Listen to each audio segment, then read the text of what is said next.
Oh, okay. Yikes. That was almost a terrible, terrible mistake. But let's let's pop it up there. Um, okay. Welcome everyone. This is. Oh, I need to put the ping out. I need to put the ping out. Oh, you know what? Right. Let me put the ping out. As I explain, there has been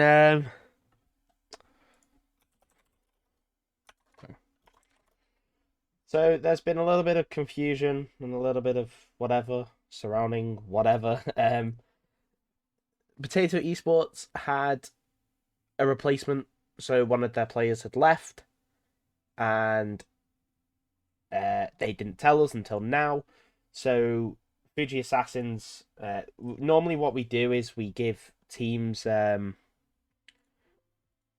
we give teams about 5 to 10 minutes to scout around and to um let them sort of. Oh shit.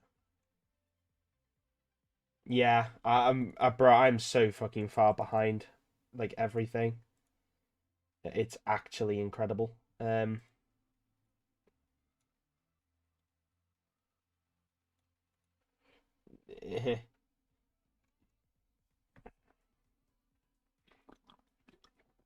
Oh yeah, that's fine. But yeah, so because of the little mishap in that,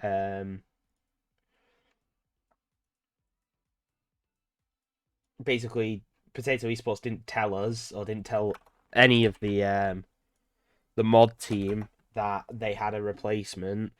Um, Normally what we do out of customs to be kind to the team that hadn't been told and the fuck up had happened is that we give them around 5 to 10 minutes to scout out the replacement.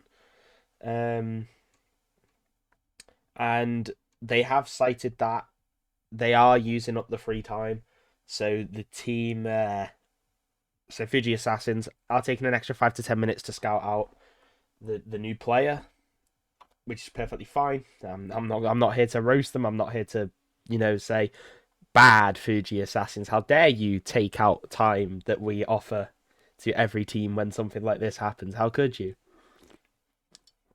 Um, it is just an update. So obviously the time does say 7:30 BST, but right now it's looking a lot more like maybe quarter to. Quarter to. Oh Jesus, I'm bugged. Oh, great.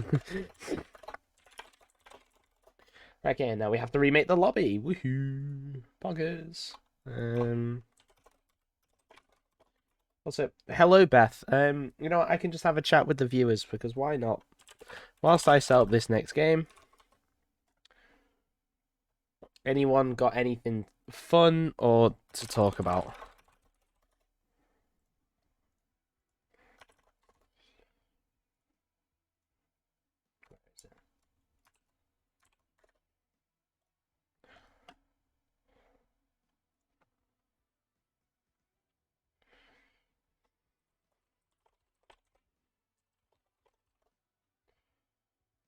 Oh, you know what we can talk about?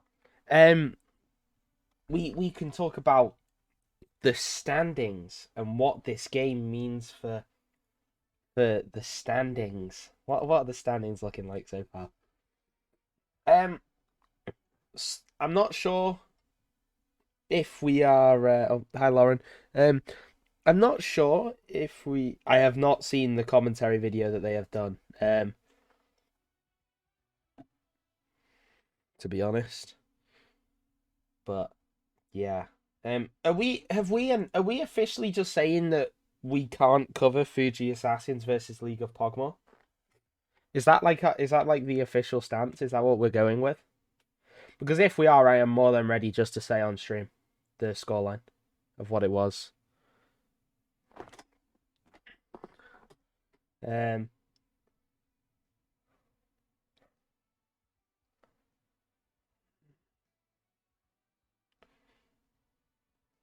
Lauren, I don't want to be mean, but Game 3 of Clash really does not help your case with that one. I mean, to be honest, Poppy has probably already done unspeakable things to my plushie. Um, I must admit.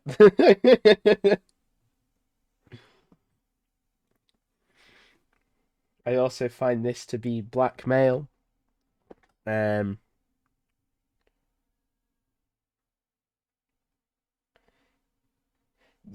yeah, hello. You said I had 3 seconds left, and you said pick me anything.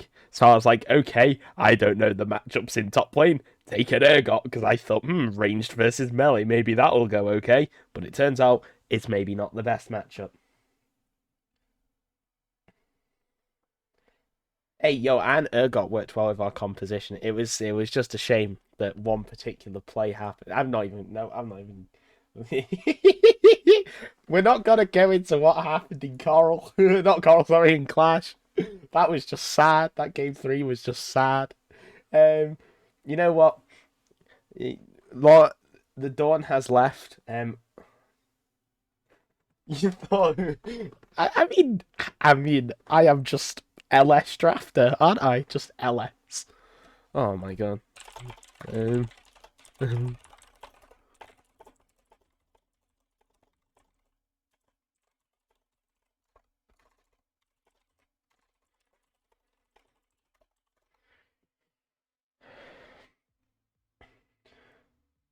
because we're trying to get the VODs, aren't we? We're trying to get the VODs, but they're not there.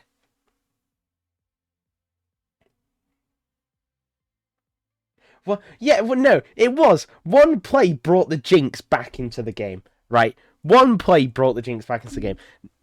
I'm not. No, no, no. I'm not. I'm not. My brain. No, I'm gonna cry. Oh yes, yeah. I need to announce. I forgot I needed to. Wait, we have a cool line. We have a cool line for this, don't we? Hang on. Is it also work? Oh shit! No, it doesn't work for game 4 either. Shit. Hang on, give me a moment. I need to. There we go. Boom. So where's the cool line that we normally have? Where's our? Oh wait, shit! I need to join spectate. Yeah, hello guys. I am now part of Fuji Assassins.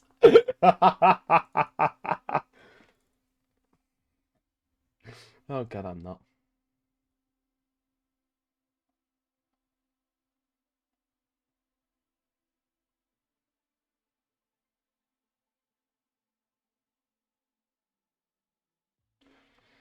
There we go. Thank you, Gablet. It looks so obvious. It's pasted. Oh god.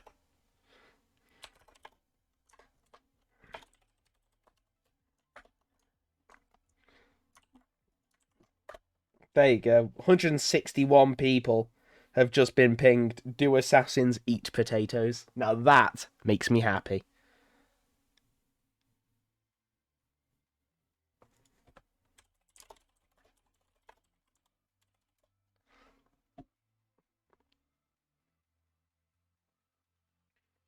Um,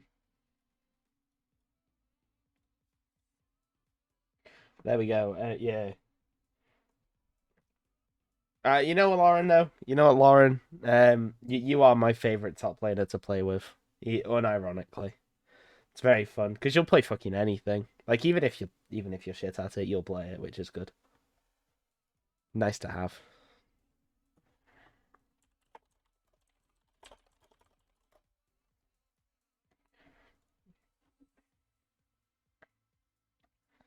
I am not going to scream that potato spots have been fully baked.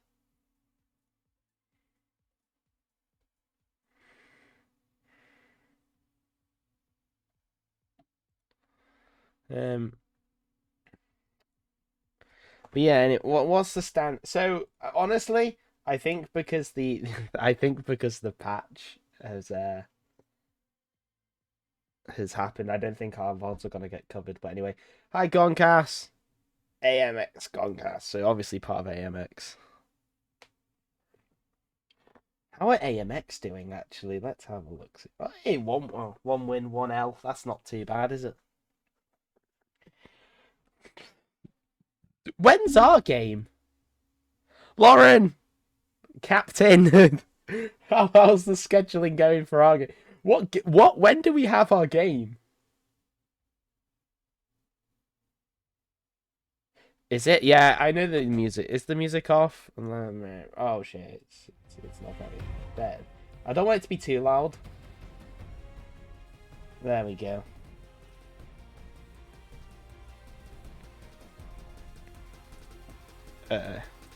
Oh shit, I forgot to give them the fucking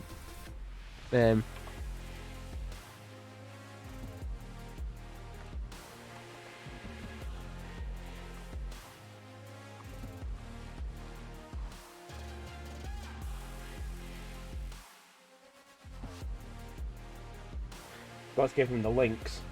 That would help, wouldn't it? How does is the Pixel band? You know what? I haven't streamed in that long that it's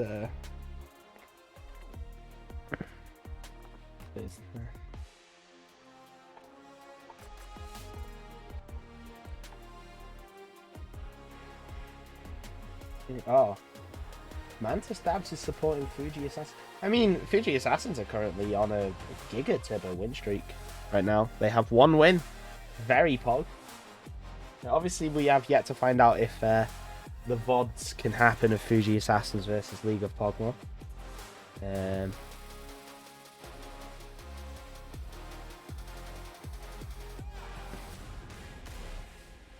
Have they started draft yet? No, they have not. Not a single one of them has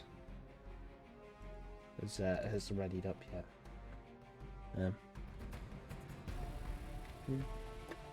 Got Chuck my cat. Yeah, I think I do.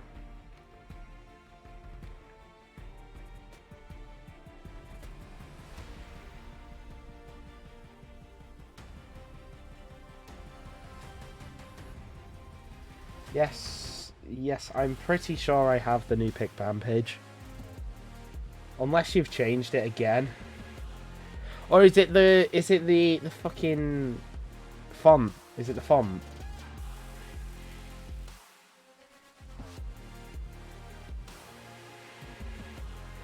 If it's just a font change, I'm not too bothered. If it's like an actual like background change, then it's one of those that I will have to get it. Oh shit, they're banning. They're banning. They're banning. Holy shit. Can I do that? Yeah, I had to move on to my main screen. You just saw a little bit of we do a little bit of trolling. So apparently the draft has started, but there are no bans coming out now. Fuji Assassin's taking their time with his first ban, obviously seeing what they want to ban, and there it goes to Caitlyn. I mean, when you have someone on your team called Peacemaker, and one of Caitlyn's abilities is Piltover Peacemaker, it's kind of a bit of a giveaway as to who they play or as to who they main. So I have a feeling that maybe a lot more ADC bans are going to come out from Fuji Assassins. Obviously not liking that Caitlyn, may not like any of the other of Peacemaker's champs. See what Potato Esports decide to ban. And it looks like they're going to ban away Riven. Okay. Riven, an interesting ban. I don't really think that she slots really into anywhere in terms of a team composition. I think Riven is just one of those sort of solo queue mechanic champions where you just look really flashy and you look really cool. You style on your opponent in a one-on-one and then you just kind of snowball through your lane rather than through the game, if that makes any sort of sense. Obviously, you can rotate your snowball into the game, but I find it to be harder to see on Riven than on any other champion, really, in the top lane. But not to get too hung up on that Riven ban, the Tahm Kench is banned away. Tahm Kench, a fantastic pick of all proportions, and I will tell you why when I can finally go on a rant about it. As Shen is banned away by Potato Esports, obviously not wanting to deal with that global big shield. Lower health you go, bigger shield you get. A very annoying ability to play against, to play around. especially if your top laner cannot play someone with that sort of point-and-click CC that you require. As Fuji Assassins ban away the Soraka. Interesting that they banned the Tahm Kench. I will explain a little bit later why. It's an interesting reason as to why they banned the Tahm Kench, or an interesting decision to ban the Tahm Kench, sorry. But we will see after the third ban for Potato Esports. And they really are fixing this top side. Don't really like the fact that Cov Black is playing a lot of these sort of top lane players, top lane kind of carry champions, so banning away the set as well. So we'll see what Fuji Assassins decide to first pick. Now, the Tahm Kench ban, I think Tahm Kench is a good pick in all proportions. However, it's still an interesting ban because the Fuji Assassin support really likes her enchanter or his enchanters.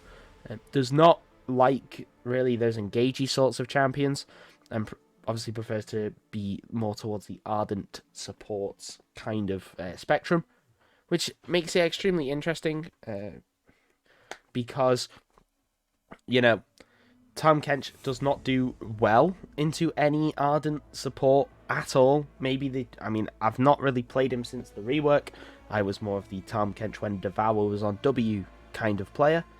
As my phone is, I am being rang, but I obviously can't answer.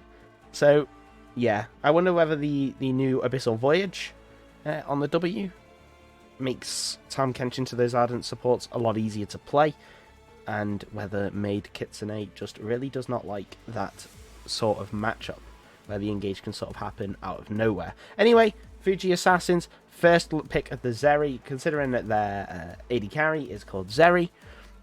It has like a Greek letter and then Zeri. It's got to be, you know, just I guess a show in the bot lane really. But Kai'Sa has been locked in, and it looks like the hover for Kalista. Please don't pick Kalista. Please don't pick Kalista. Please don't pick Kalista. No. Looks like it's got to be sort of someone else from the Shadow Isles, the Viego. I was skeptical of the Kalista pick, as you heard me basically whispering, please don't pick Kalista. Counted by one summoner spell makes her extremely hard to play and extremely hard to pilot for any champion, or for any person playing the champion, I should say. Zac is looking like it's going to be the hover for the counter pick on the Viego. And it's locked in. Mikey Jackson's Zac. I'm not going to say anything, obviously, because well, I have personally experienced Mikey Jackson's Zac. It is extremely annoying. It is, and Zac just as a champion is extremely annoying to deal with. Very good at zoning off AD carries. Very good at generating a lot of pressure for his team, and very good at just sort of face tanking everything thanks to the heal within his kit, the passive, as Janna. And this is why I'm questioning the Tahm Kench ban in its entirety, because why would you ban Tahm Kench when you can just pick the Janna and just harass him out of lane permanently? So Tahm Kench being banned away, yep, that is, I mean, it may be that Tahm Kench, it's one of the only supports that he plays. Therefore, banning the Tahm Kench makes a lot of sense. But anyway, we'll see what Potato Esports do decide to lock in. And it is looking like it's going to be Thresh. So it could be Kai'Sa Thresh. Kai'Sa obviously does have that new build. Can play the AP variant and be put in the mid lane. However, I would be very, very surprised to see that happen. It is a very, very difficult sort of play style to go off and to play. I know you know, you watch the pros do it, and it just seems to be a lot of just spam W, hit it, spam W, hit it, spam W, hit it. But in these sorts of lower tier games where, you know, there's a lot of positional mistakes, there's a lot of positional there's a lot of punishes for bad positioning. Going the AP Kai'Sa build, you know, does seem a little bit high risk, high reward if it is piloted towards that mid lane. And as well, Kai'Sa Thresh is just a really nice duo to have in the bot lane. Obviously, Kai'Sa would prefer someone a little bit more reliable with their CC, but nevertheless, that's how it goes. The Tryndamere banned away by Potato Esports, obviously not wanted to go against that Undying Rage. Very good decision. That is a very annoying ability. Nasus has been banned away by Fuji Assassins as well. Nasus, an extremely annoying champion. Can play safe, can farm well, can stack well, and then can really take over the game with that ultimate. Just bonk someone to death, and if they get hit by one, then that's like a 3/4 of their HP bar gone. Especially auto Q, that can deal a lot of unforeseen damage. Potato Esports deciding then to react to that with a Lucian ban. No, obviously wanted to deny the Lucian mid, but I feel like that would kind of make Fuji Assassins their 2 carry roles. 2 sort of damage, 2 sort of samey in terms of their damage. You know, they've got the Zac jungle. Zac jungle is not going to be a carry player. It's going to be a lot more focused towards that build, that tanky build, being that frontline tank for his team. So going Zeri and then picking the Lucian mid would be an extremely questionable decision. However, that may also be a Lucian mid because they've already committed to the pivot of the Kai'Sa. Whether that is the case, I will not know. Unless they just lock in Syndra now and completely give away the flex of Kai'Sa. And they do that. They lock in Syndra and give away the flex. So Potato Esports' hand has sort of been held here. You know, Syndra locked in, and it looks like the Aurelia for Keqing and Aurelia one trick, I believe. I don't know. I know that you can play other champs. Saying one trick is not an insult. Saying that his Aurelia is very high skill, and if it does get locked in, then it is going to be a bit of an issue to deal with for Potato Esports. Going to be relying on that Kai'Sa to be able to peel, or to be able to kite extremely well, not get hit by that Vanguard's Edge, not give that Aurelia those 3 Q resets. So this game is going to be quite a lot on this Thresh and this Kai'Sa, I feel, unless Viego or Syndra can somehow get a lead and then use that to sort of snowball themselves into the game. Obviously, Syndra does get that massive spike at level 18 when all her abilities do extra damage or have extra range. As looks like to counter the sort of scale side of things for Potato Esports, Kayle has been locked in. Now, that does actually beg the question, is that Aurelia going to the top lane, and is that Kayle going to go to the mid lane? That is still an extremely flexible pick. Potato Esports obviously have to try and pin down one that's going to the lane and lock it in, as it looks like they are going to respond to that with a Cho'Gath. Trying to respond with the Kayle 16 with a we will just use a health bar to try and run you down through that, which is an interesting strategy that I didn't really think of myself. But Fuji Assassin's a very strong pick composition. You know, you've got Zac, you've got Aurelia, and then for the team fight as well, you do have Kayle and Zeri to sort of back up that consistent damage source. So Fuji Assassins have really got kind of a good engage or pick composition. They can really just sort of filter themselves between the two, depending on how Potato Esports play. Now, Potato Esports have really committed themselves to this sort of pick composition. You know, Cho'Gath with the Rupture, Syndra with the E, Thresh with the Death Sentence, and Viego with the Heartbreaker Slow and the Stun. Extremely single target orientated as well. The Kai'Sa sort of an assassin, Kai'Sa sort of ADC.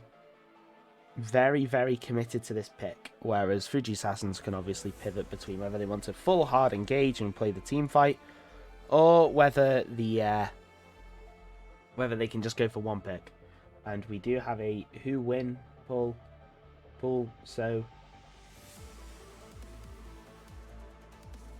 it is Fuji, so Fuji is Fuji Assassins, and Spuddy is Potato Esports, if you couldn't imagine.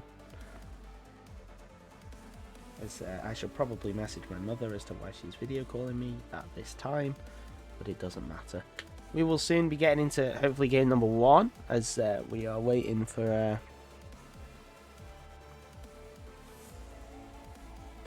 we're waiting for Fuji Assassins to get ready.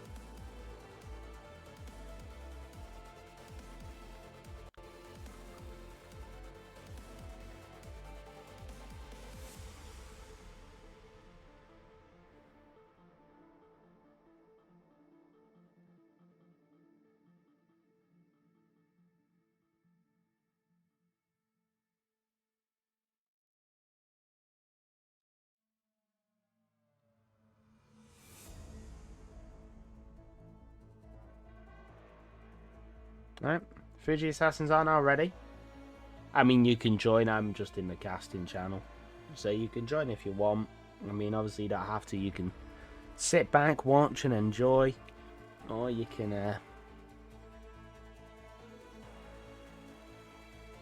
join. I'm not bothered. No, I'm sad about the Tom Kench ban, I must admit.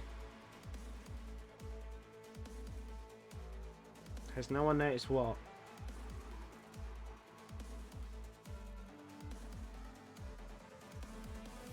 Oh, shit. Hello. I have thingy on. Streamer mode on. So I did not hear you join at all. Well, hello. Oh, wait. I should probably turn up my desktop audio then. If you're here. There we go. You can now be heard. Yes. Oh, point voting is on. How does one... No, I can't go on it and use up all my points. I'm gonna use one point. Let's go. Sad. I can't use my, like... UK points. Oh. But, anyway. This is gonna be... Oh, wait, you're not in the game, are you? Oh, you can just screen share it. Yeah, I'm gonna have to screen share it. Oh, that may actually kill my internet. My internet may not hold up strong. Oh, this is gonna be an interesting time, an interesting test for the internet. But whether it holds up strong or not, I don't know. That's gonna be interesting. But here you are here. What do you think of the drafts? Well, I'm a really big fan of the Hail series synergy. I think if they hit a certain point in the game, so like Hail doesn't need to hit level 16, maybe like 13, 14 with 2 items, and Seri has like two, 3 items. I think it's really difficult for them to really do anything because they get outranged. Syndra can't really do anything. If you ult someone, Kayle can just ulti. Kai'Sa has a lot of burst, but they should be able to deal with it. So I think Fuji has the scaling aspect, especially with the Janna, so they can't. It's also really difficult to just hard engage on them. But I think the Viego Syndra can really punish this Irelia Zac combo in the mid 2v2 early. Zac is usually really low after his first clear. He also is the strongest Viego in these 1v1s, 2v2s, so they should really look at that. Once Viego hits level 6, they should look for resets, etc. with the Syndra. Syndra can just blow someone up and Viego can possess, so that's really good. The same with Shovyat, so there should be some opportunity to get a reset with Viego in at least the mid-game team fights. So I think that's where Potato Esports should look. In these mid-game team fights, around maybe 3rd or 4th break, before the Kayle Seri gets really online. And the Zac. Yeah. Yeah, mid-game, gonna be the most important point, as you said, really, for Potato Esports, because their real only late game is Syndra, because she can press R and kind of shut someone out, but even then they have Kayle ultimate to look back on, so that's going to be it, you know. It's going to be a thing of how do you try and bait out this Kayle ultimate without burning the Syndra Unleashed Power, or whatever it's called, Unleashed Evil, whatever. And yeah, it's just going to be extremely interesting to see how each team plays the mid-game. You know, because Kayle, obviously, every Kayle player wants that sweet 16. Almost like a Kassadin player will go full racist to try and get that 16. And obviously, by racist, I mean that they race down each lane trying to pick up as many minions as possible. Not by saying racial slurs. But, you know, in the mid-game as well, Irelia sorts of...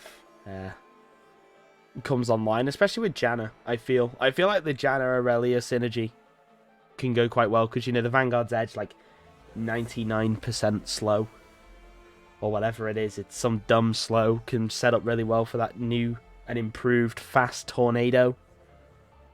And Aurelia then can obviously get off a free stand. Just the CC lockdown of Aurelia and Janna is extremely strong. And then Zeri as well, as soon as she hits that 2-item spike, I think Zeri has a 2-item spike. Not sure about what everyone else thinks. That's my personal opinion.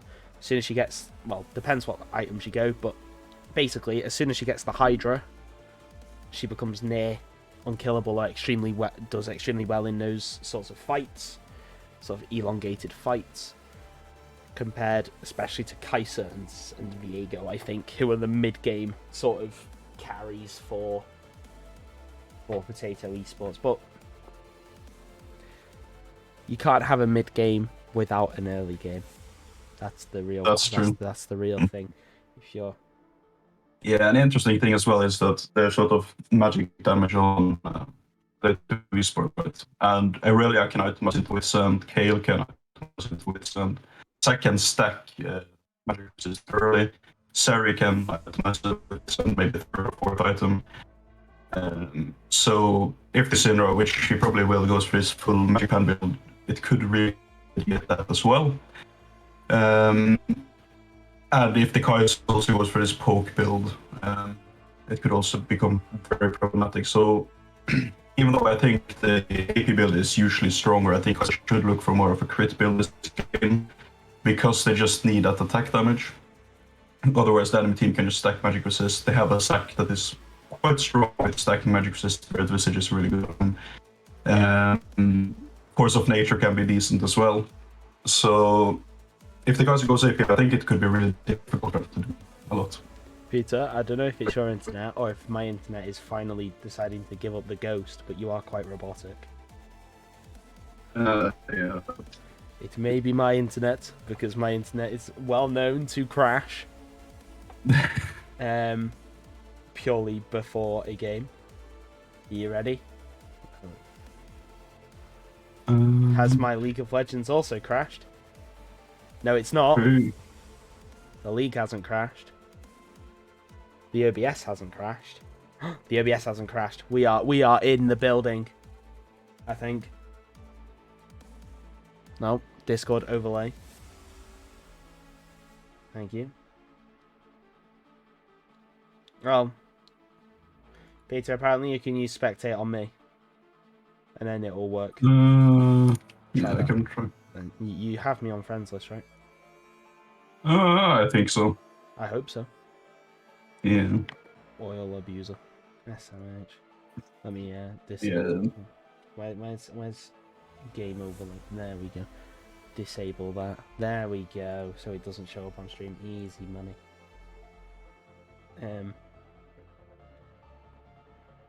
Right, I'll try the transition. Because normally it's after the transition when it... Yeah, oh, guys, we're in business. Anyone that doesn't know, normally after... actually, to be fair, Game 1 is fine. Game 1 is always fine. It's Game 2 where we start having the issues of my internet deciding that it no longer wants to work. This is an issue. Huh? Oh, yeah. Just wait for a little bit, and if it... No, the issue is that I have no one on my friends list, so I can't spectate this game. That is a pretty big issue. You can try and wait for a bit. You can also try and skip forwards on the time thing. Let's go to time controls. Oh, there we go. Yes. Oh, yes. Oh, yes. We're in business. Then you go and then you skip back. Oh, and then they all actually spawn it. Oh my god, this is so scuffed, isn't it? Jesus Christ, Lord of the Stick. Oh no. Oh, this is horrendous, isn't it? But if I get to a position where it can start, wait, let's skip forward. Oh yes. Yeah. Yes, we are in the money. Oh my god, this is incredible. Yeah. They have removed the objective timers though, which is kind of sad. Oh, they have? Yeah. Why did they remove objective timers? What? I don't know. What? Is it because they were thinking like, damn, no one uses our spectator tool, so they were like, well, because you. Oh wait, hang on, no one has items. Good job, guys. I am an avid enjoyer. That. Oh, if you press N, it brings it up. Oh. Oh wow. Okay. But no one has items. Yet. No. Turn off and on again the scoreboard, I think. Oh, thank you. Yeah. Oh. Yeah, it happened to me once. Oh, this is just incredible. I mean, let's round of applause for Riot Games. I mean, competent game, competent code. That's what I like to say. Anything, or are you spectating, by the way, or are you just using my stream? I'm using a stream. I can't get into League. I don't know why, but Pain. Longsword start on this kind of strange if she's going for the AP build, so it might indicate that she's going for the AD variant. This game, because yes, you get less XP in bot lane, right? So if you go mid lane, you can start longsword, and you should get your Q evolve at like around level 9. But here you get level 9 really late, so you want to start towards blade, so you get the Q evolve early enough if you go the AP build. Other than that, nothing really special. Doran's ring on Cho'Gath, you have some options on him, but I think against the Kayle it can be really strong with Doran's ring. And both junglers have opted for the red smite. Doesn't want the utility for blue smite, wants more the during power of the red smite. So yeah, and red smite very good in that 1v1 as Michael Jackson has gone for the invade.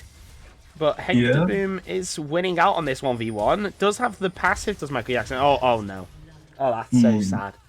Hector Boom flashing over the wall straight into main Kitsune and Zeri. As oh wait, what? I'm not even sure what's going on anymore. As somehow Zeri appeared over the wall and was forced to flash because of it. So Hector Boom, there has been 3-4 flashes. Jesus. I saw Zeri and I thought, a hook over the wall, that's a bit ambitious. Then I saw somehow Zeri go over the wall. That was interesting. Yeah.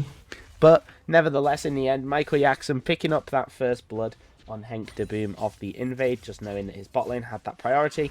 They could find the first move, and therefore did have the cover that he needed compared to Hector Boom.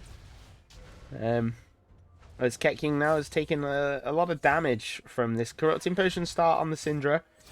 I'm not a big fan of Corrupting Potion, I must admit, because now that Watermelon Man is out of... Oh, that's a big stun though. Okay, yeah, Ket King is dead, and Watermelon Man just making me eat my words here, as I was about to say. He now has the equivalent of no items in lane, but nevertheless still manages to pick up that kill. So Hector Boom being still proactive as he can be, despite the bit of a botched start for him. Yeah, it was strange for the second invade. I'm not really sure if that was like a plan. They had a pushing bot lane, so it did work out, but you saw in the 1v1 that Viego should be able to win out these trades, or these long trades, with his around just this more dueling ability. So Zac has to be a little bit careful here. Yeah. Moving into the river, but should be fine. Yeah, we'll be fine. Viego is on those Krogs. It's not like he knows that, but And the first buy for Watermelon Man is the Tear of the Goddess and boots. I'd say pretty good, as long as you commit to the Archangels first, I think. I think going Manamune, or looking to go into Archangels and then building something completely different, personally to me, is a waste of gold. I know we get stacking the tier early, but imagine the damage you could do. Well, not damage, but imagine how much better Lost Chapter would be, or building the items towards Lost Chapter compared to the tier. You know, you don't get that sort of same efficiency. Yeah, I think it's a strange decision. I think you're going for something like a Dark Seal to try and snowball your lead. You have one kill, you're a Sinra, right? You're really strong. Yeah. After level 6 as well. At level 9, you also get more damage in your Qs. So I think just going Dark Side, trying to really snowball your small lead here, would make more sense than then just go into the traditional Ludens, Pan Boots, Void stuff, since you probably understand that the enemy team would go for some magic resist. And also, it just synergizes well with the rest of your flat Pan items. So you basically do true damage on 2 items to anyone on enemy team, I think, except maybe the Sack at some point. But yeah, I'm not really sure, especially if she goes at second, it really stunts her build into the Void stuff. And also, I don't think you really need health. If Aurelia is on top of you, I think you just die anyway if you don't have your E. Yeah. Once you complete it. The only thing is the cooler reduction for your E can be really strong, right? Getting less cooler on that can really be helpful, but yeah. Yeah, as we see Cho'Gath devour the cannon, I believe it was. So he's starting to stack up slowly but surely, as Kayle has reached 6. Yeah, Cho'Gath is really far behind, actually, in CS. Oh, yeah, and there's the Vanguard's Edge, but the Q actually manages to go on, as the Ignite will take the kill. Ignite and Flash burnt by Keqing, but does find himself the kill in the mid lane. And yeah, I mean, that Q was extremely long from Michael Jackson there, to be honest. As Henk de Boom now and Michael Jackson are in this 1v1. And there's the Void Seeker. Michael Jackson's not getting out of that one, thanks to the extra damage. And Henk de Boom is going to find himself the kill as Zeri is forced to flash over the wall. Zeri now coming in as the Zac has been taken. There's the exhaust, and there is the key to stop Keqing. The hook just missing, but Watermelon Man finds himself the second kill of this fight. Henk de Boom finds the reset onto Aurelia. Does find a stun onto Maid Kitsune, but nothing will come of it thanks to the flash. The exhaust also from Zeri onto Henk de Boom at the start of that is did make that a little bit more well, a little bit worse, or a little bit better for Fuji Assassins, I should say. But extremely explosive start here by Potato Esports, and it's exactly what they need. As we see now, the Drake. Oh, is it going to be a steal? Yep, it is going to be a steal, as Michael Jackson straight up just kills Henk de Boom with that slingshot. Zeri is looking like it's going to be the second target. There's the ultimate coming out from Zac, and he's going to find himself a double kill. Peacemaker almost killing Zeri in the 1v2, as well as Watermelon Man's going to get airborne by the slingshot, forcing out the flash from the Syndra, as burns so many summoner spells and manages to get Fuji Assassins the Drake. So the play went from good to bad, really, for Potato Esports.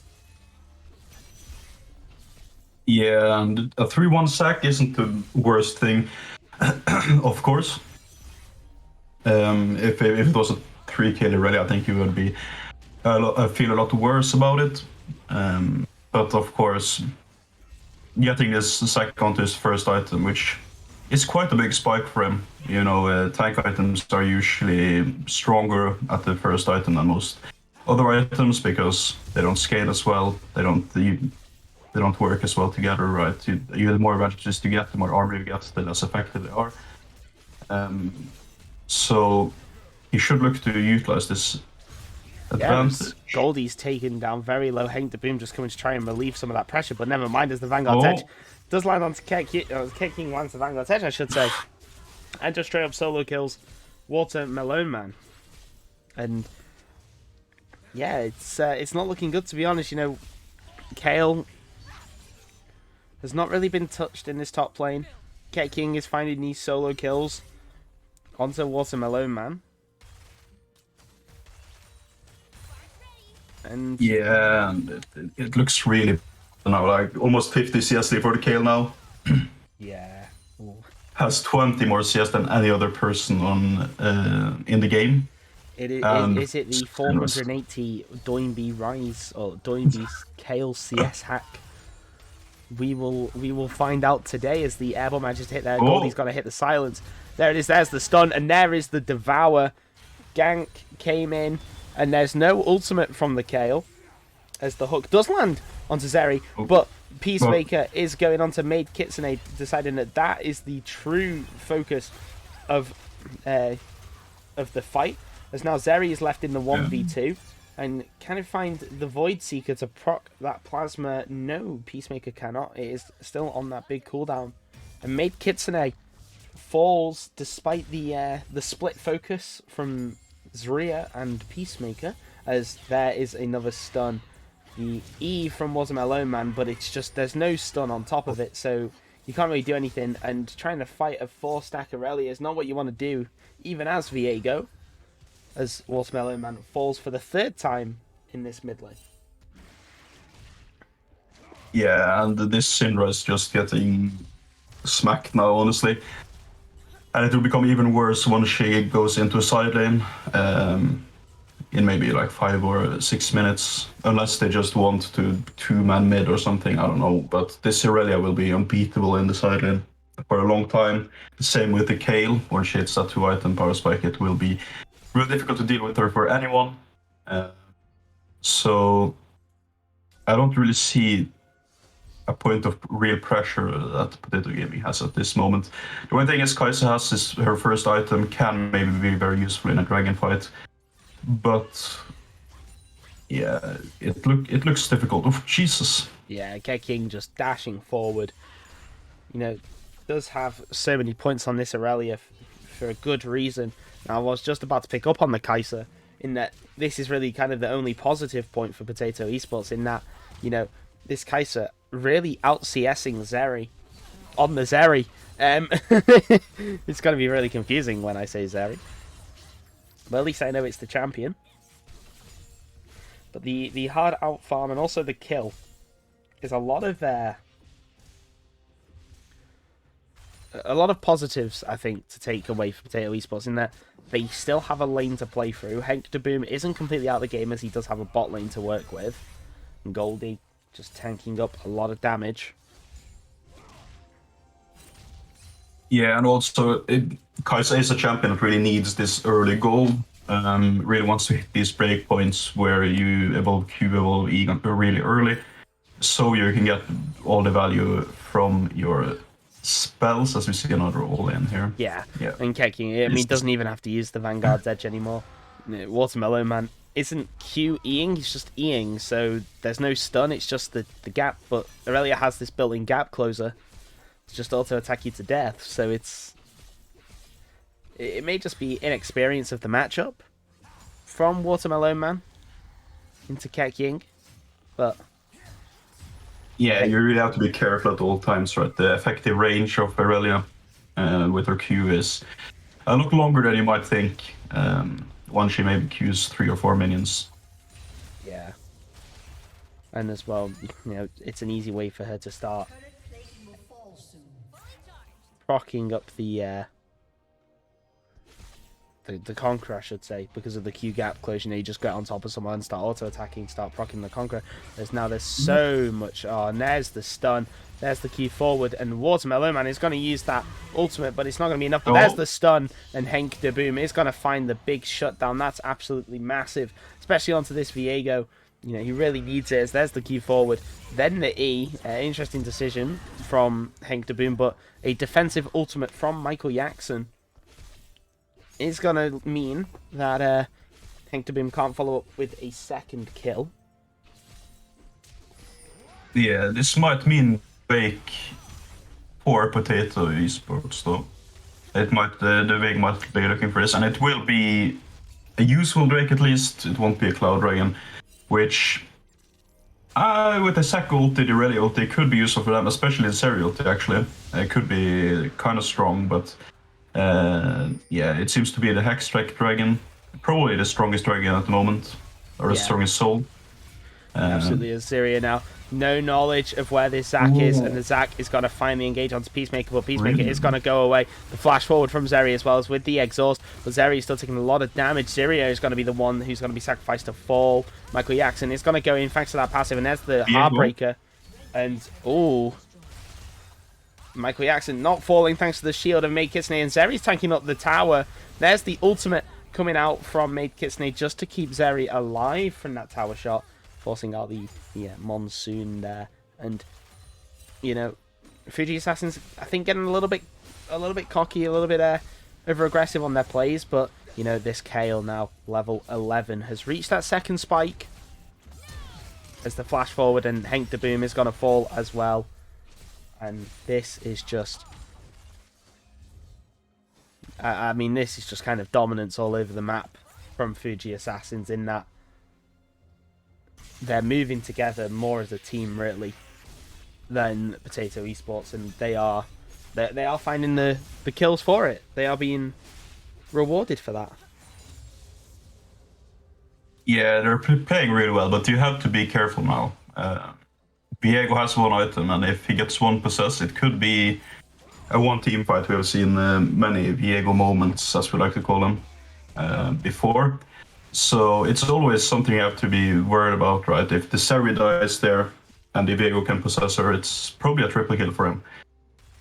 Especially as Irelia has a dash, Zac has a dash, he has a speed up, and the same with Seri. So he has a lot of ways to gap close to get these heartbreakers rolling in the team fights, get these resets rolling. So it's still not entirely won, but it looks really, really bad for Potato Esports. Yeah, absolutely. You know, Irelia is well known as a sort of, not a 1v9 champion, but in a sense of that if you look at an Irelia, you know, you look at Irelia, you see them get a lot of kills, and you're kind of like, oh, it's just FF, just go next in your solo queue games. Yeah, she's one of those champions that if she gets a lead, you just have to stay under your turret in the lane she is, and just pray to God she overdives or something. Yeah, absolutely. Just gotta pray that you can find that stun or find that hook just to catch her out. As Henk de Boom, it's looking like it's gonna get dove, but the slingshot misses. So does the Q from the Zac, meaning that they can't really do anything. They have to back out of this tower dive for now. But 200 CS for the CoraL, just a free lane, and oh, there's the dodge of the stun, and they're just focusing the Syndra. The ultimate did manage to go off, so there was nothing. And that is a big, I don't even know what it's called, possession by Viego onto the CoraL, and the shutdown given over to the Cho'Gath. Oh, I'm not sure that's the best person you wanted on. Maybe give it to the Viego there, but splitting the gold. And speaking of gold, a quick look-see of where the gold is sort of diversified. Yeah, that's the right word. And quite a lot of it is on this Irelia and CoraL, as expected, to be honest. Yeah, and also the Syndra has gone Crown, which will make it more difficult to all-in her, but it will also give her less of that one-shot potential, which can be really damaging for her. Right, if it is alongside, I don't think it will really do anything. Ooh. Yeah, oh, and there's the stun, but never mind. Ket King just absolutely one-shots Peacemaker, as Henk de Boom actually finds the kill, and made Kitsune now on her own, has to try and run away, but Henk de Boom and Zarya realise, oh, it's probably not the best to chase them. Because the last time they tried to chase, they did die. Going back to the first blood. So, Henk de Boom does back away, back off.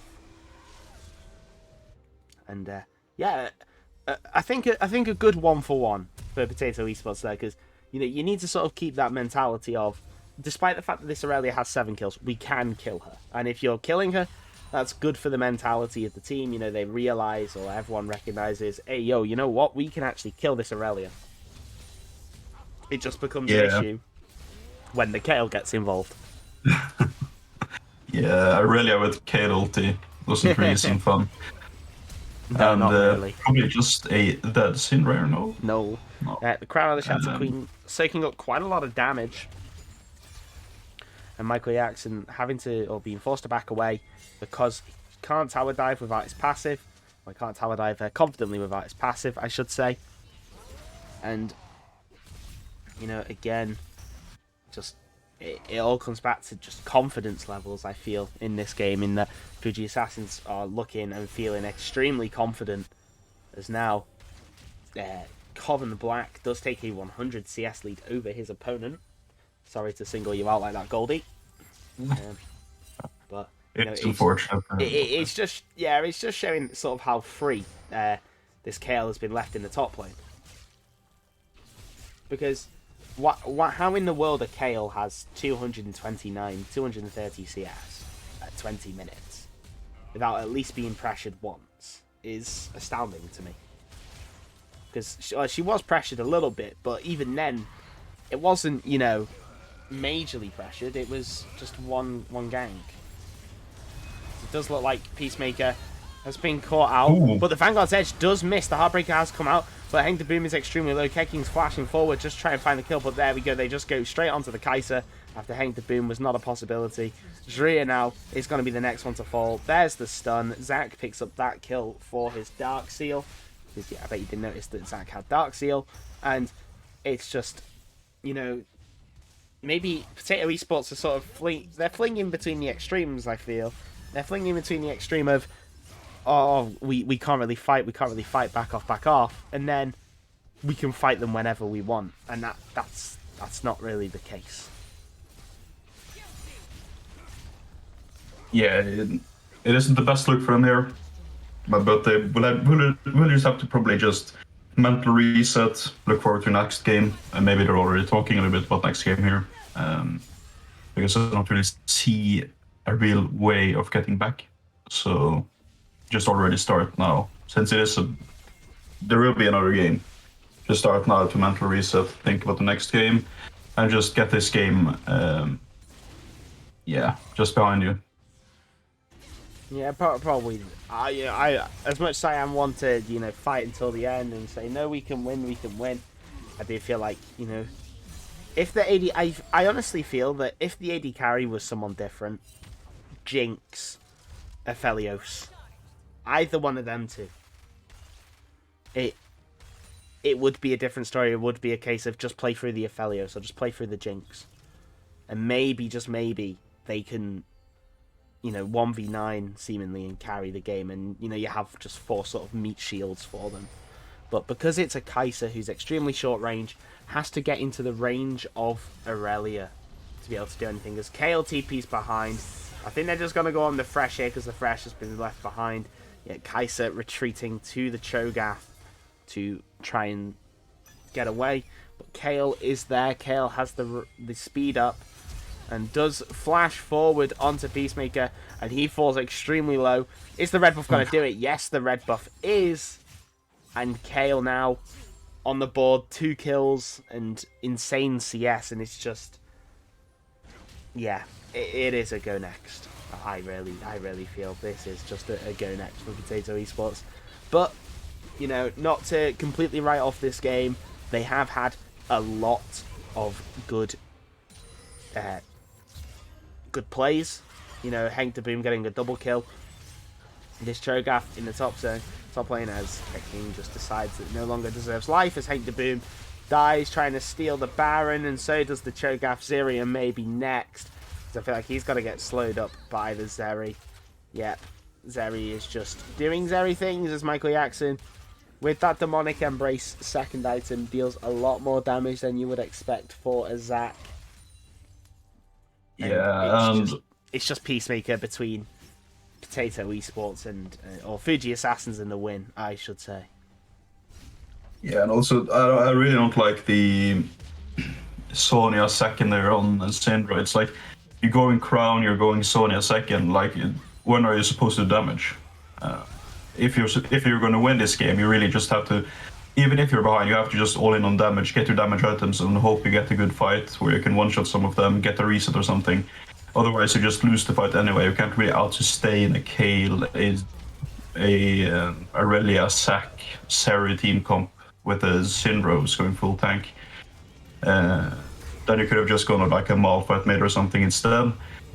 So I can understand that it's annoying to die a lot, but you die anyways. Just go with full damage, I think. Yeah. Because, yeah, it is one of those. If you are Dovon or if you are cut out, then you may as well try and die dealing the most damage you can, rather than trying to save yourself. Because there is really no way out, as CoraL has now reached that sweet 16 and has caught out Peacemaker. No, he has not.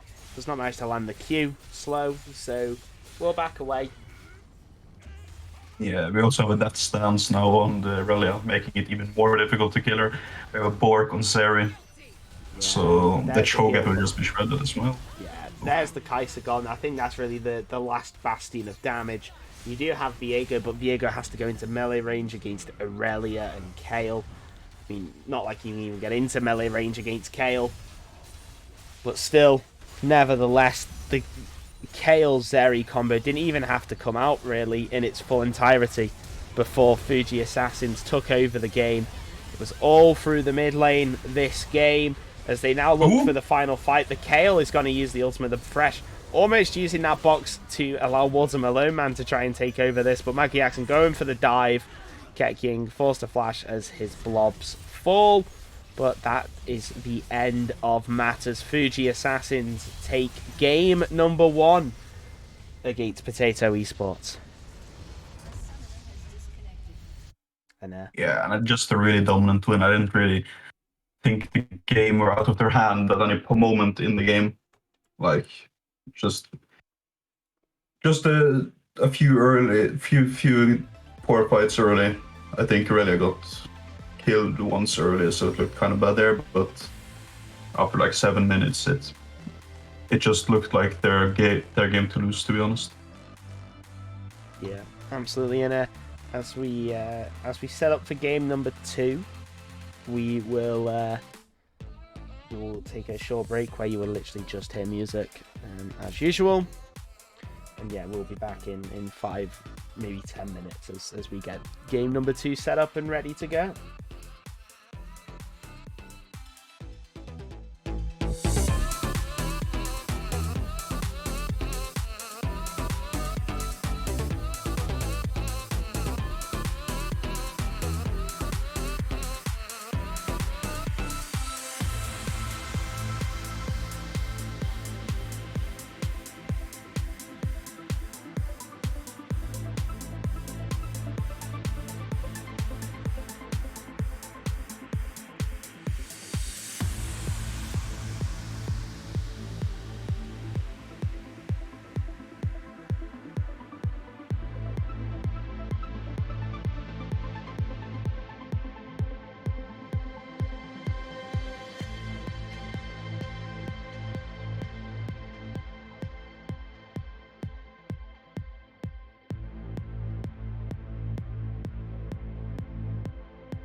Okay, I did not know this, but they were already doing draft as we were setting up the lobby, so we are just gonna go straight into it. With Potato Esports deciding to ban away Aurelia. Yeah, could you send me the link? Yeah, here you go. Where are you? Oil man. Bruh. Oil abuser. There you are. Yeah, and there's no bans. Oh. Bleh. Never mind. Hang on, let me send you the real spec link. Which one are we using?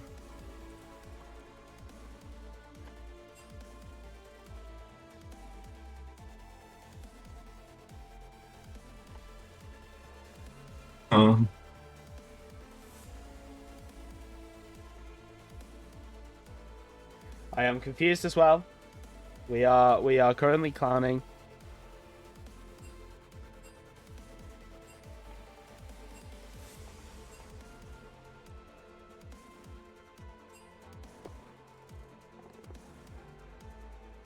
Okay. I'll have to send you the new link. There you go. Okay. There you go. I'll delete the old one. Let's oh sugar. Wait, that one's the old one. There we go. We are yeah, there we go. Okay. We are in business. We are the bee's knees. We are in business. We are ready.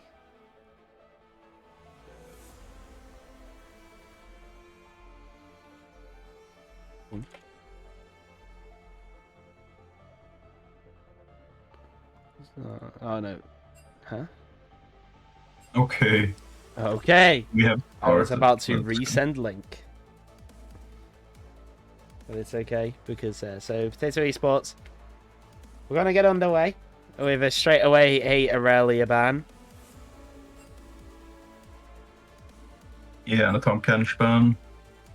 Yeah, Tom Kench. I mean, these are. I think I'm not sure why the Tom Kench is being banned away. Maybe you know, maybe Goldie is a little bit of a Tom Kench connoisseur in the top lane. As the Kale is banned away by Potato Esports, they're just sort of banning away what was played in game number 1, as what they thought was the issue. As the Caitlyn is banned away for good measure. Yeah, not the strongest NC at the moment. Her Q got nerfed a few patches ago, so she can't really wear her as well. That's kind of her whole point, right? You want to push in lanes and just snowball through taking turret baits. But it still has some good lanes. Like a Lux Caitlyn is really strong, so Yeah, we can be did. annoying to deal with. You know, Caitlyn as well is. I mean, even despite the nerfs, is rising in priority for the professionals. You know, I know Gumi Yusi has been playing quite a little bit of Caitlyn. Did manage to get himself a quadra kill in the LCK final. But the Shen ban by Potato Esports, obviously not wanting to deal with that global. It is a very stupid global. I will admit that. As the Soraka is banned away by Fuji Assassins. Yep, get rid of Soraka in every form of the champion.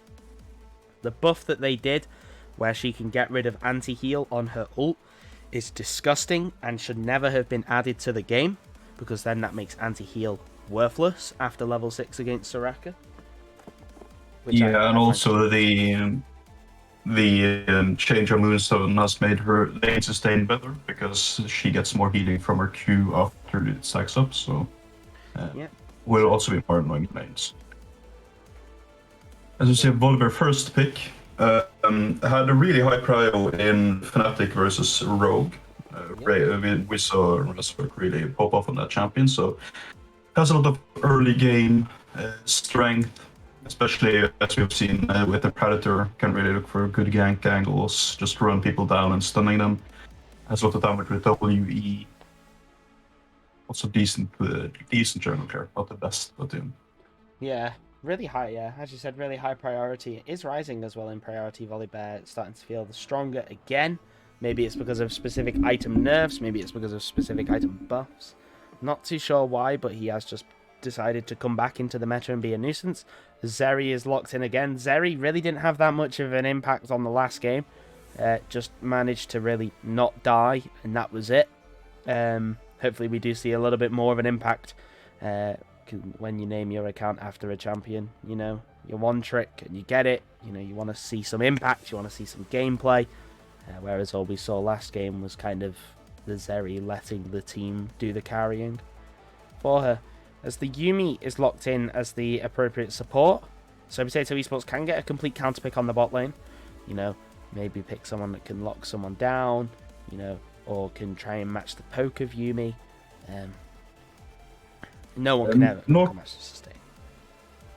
Nautilus is a strong champion against Zeri, right? She wants to run around and stuff like that, so you can't really just lock her up. The same with Lulu, actually. Her polymorph is really strong against someone like Zeri who just wants to run around. You really just want something point and click that can just shut her down in these team fights.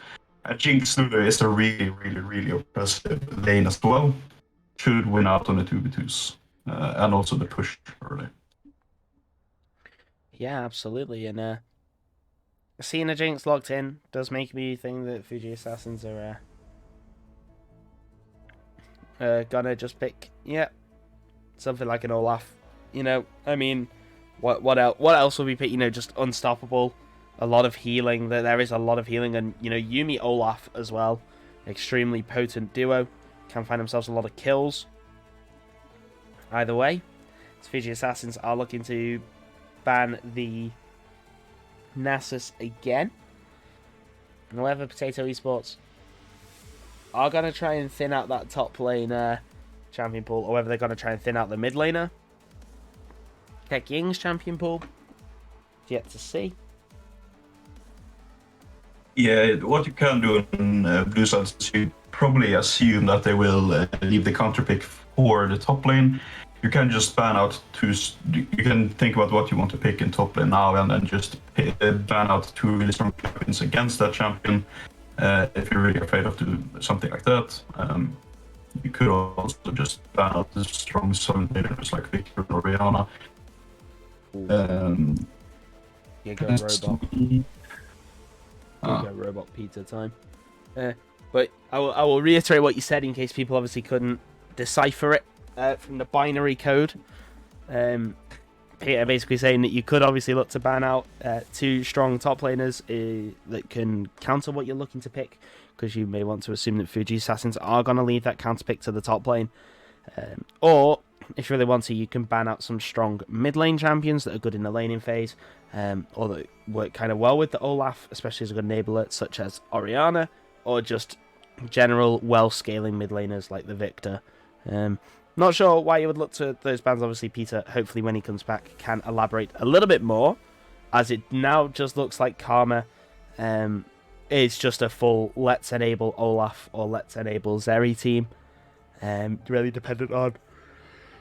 excuse me. Completely dependent on who gets the early lead. You would obviously assume that Olaf out of the two is going to get that early lead, but we will obviously see when the game starts and who that Karma and Yuumi are going to really be focusing all their shields and heals on.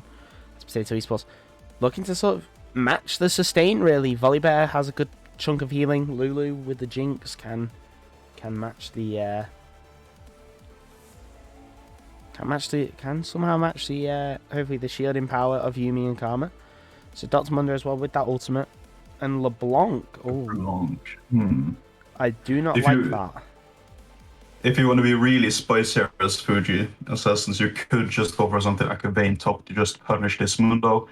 You also have a lot of support behind you as the Vayne. You could also just go for something like a tank that could give you a gauge, like an Ornn or something like that. You have a few different options depending on what your top laner wants and also what you think would be best for your team. It looks like it's going to be Kassadin mid. The new visual effects update now making Kassadin look like a genuine Rift creature rather than, 1920s Rift creature. But yeah, I'm not Karma top. It's like As well, when you see a LeBlanc Volibear, you really think you should have the Karma mid, right? Just to keep up with some of the push pressure. Akaza and Olaf can just be overrun by a Volibear LeBlanc early game here. And that's probably the only way to really win this game at this point, at least in the early game. So having the Karma mid would just make the mid lane more stable, and just putting something top lane to just punish this Mundo pick instead would probably be better. Even though the Castellan could probably survive, the Olaf might be set really, really far behind. You might set behind your side lanes as well. You will have a pushing top lane with the Karma most likely, so that the Blanc Volibear can really punish that top lane as well. So I'm not a really big fan. I'm not a fan of the Castellan. Yeah.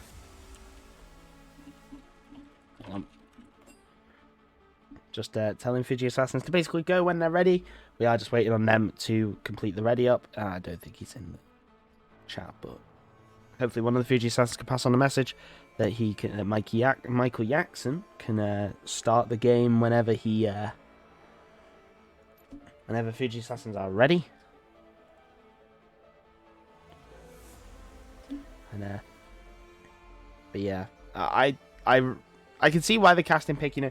I mean, Fuji Assassins are definitely looking to try and, I guess, prove, because against Girl they did they did just sort of kind of tear Girl apart and bring them to side lanes, and force them really not to play the team fights well. And then this time Fuji Assassins are trying to show, I guess, that they can play that uber late game well. Playing towards that late game. They have game 1 they drafted Kayle, game 2 they drafted Kassadin. Having those late game insurances is always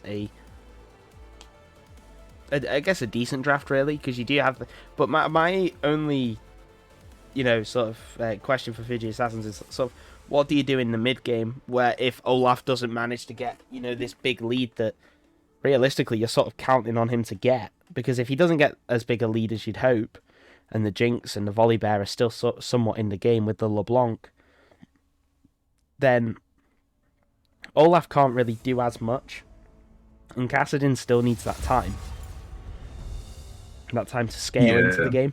So in the mid game you're sort of relying on a Zeri, but because in the early game you've tried to focus so many resources into Olaf, it's just going to be sort of impossible for Zeri almost in a 1v2, or basically in a 1v2, because you only maybe spend a lot of time with Olaf or Karma, and it's going to be extremely difficult if Olaf doesn't get the lead. However, after what we saw from game number 1, Potato Esports do seem to like their early game, extremely early game scraps, and having Olaf, one of the most potent early game junglers in the game, is just going to make sure that you can get those leads, and that lead can then be pushed further and further. And that mid game that I spoke about is just basically non-existent, because as soon as Potato Esports see an Olaf, they're going to try and run. Yeah, the problem as well is that you have a pushing mid for Potato Esports, you have a pushing bot for Potato Esports. So the bot side should be really, really difficult to play. And Olaf wants some farm, wants to try and scrap, and if you have 4 people going into your jungle early in the game, it can be really difficult to hit that point where you're really, really strong. And Kassadin doesn't really want to miss waves like maybe Galio could. Galio can just walk away with the minions in his tower, under his tower, and just help out his team, but Kassadin wants those levels, wants that experience. Same with Zeri, doesn't really want to leave, give that experience to Jinx. So it can be really difficult if Potato Esports coordinate well, get this Volibear into the enemy jungle, get deep vision, try and just snowball the game through that, steal away camps, start early stacking dragons, and just forcing them to fight in that non-existent mid game where Kassadin isn't online, where Yuumi isn't online, where Zeri is probably online, only needs like 2 items to be super strong, while Jinx probably needs those 3 crit items to be like insanely strong. So that might be a point where they can fight, but still it can be really difficult for them in this early game.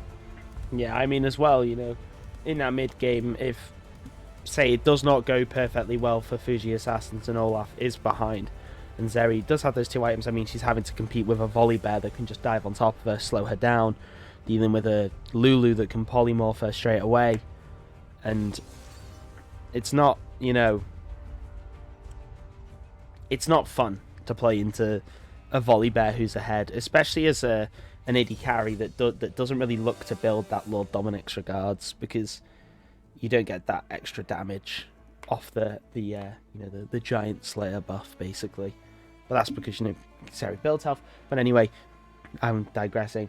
And yeah, it's just not fun to try and go through the tank that is Volibear and Dotmundo, especially if they somehow manage to get ahead, do through those invades, manage to set that Olaf behind at pre-6 with the LeBlanc, and really just snowball that lead into the mid game, and then basically almost force the Jinx online either early or allow kills to go to the Jinx so that she can come online a lot earlier than anticipated for Fuji Assassins, and then I think from there the game is sort of over, really.